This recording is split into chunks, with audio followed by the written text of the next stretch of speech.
There's a lot happening here, all right. Gas explosion, it looks like it's been knocked out, as it were. A lot of videos doing the rounds on social media at the moment, and to be fair, in the news, of Joe Biden appearing to say, oh, look, don't worry, if Putin invades, then we'll stop it. And a reporter saying to him, well, how are you actually going to do that? And then Joe Biden says, don't worry, we'll find a way. And now Russia's being accused of sabotaging this particular pipeline. Some of the people are accusing maybe America of doing it. Who's done it and why? Well, I mean, the investigation won't actually be allowed to start for at least another week, whilst all the gas obviously dissipates and the area is safe to investigate.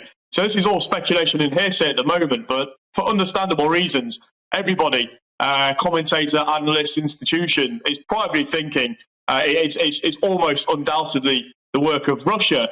And also, interestingly, this has been in the pipeline, so to speak, for a number of weeks, if not months. This wasn't concocted over the last few days. This would have been a very long-term and deliberate operation to sabotage the European gas pipelines.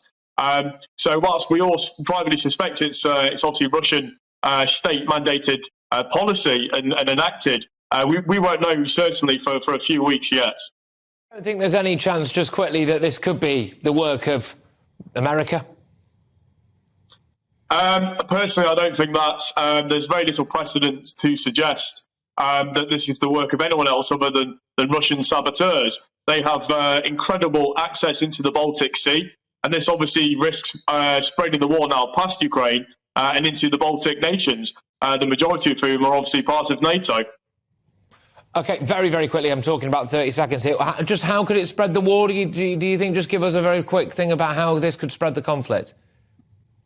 Sure. Well, the explosions themselves have been located only a few hundred meters, a few kilometers away from Danish offshore islands. So, for example, Denmark and Norway have territorial land within the vicinity of these pipelines. Now, if these are targeted, that naturally brings in domestic energy supplies and critical national infrastructure of NATO countries, likely to be potentially targeted in the future. Yeah, Robert, thank you very, very much. Great to have you on the show.